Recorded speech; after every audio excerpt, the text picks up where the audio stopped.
Yani kelime olarak biliyorum, öldü, yok ama hep içimde işte misafirliğe gitti, bir gün sonra gelecek, 2 gün sonra gelecek diye bakıyorum.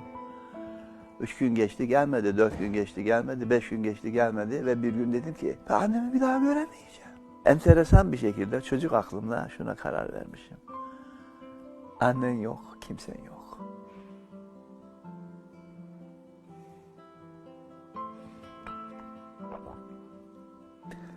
Ve böyle bir karar verdiğimi yıllar sonra anladım. Annen yok, kimse yok.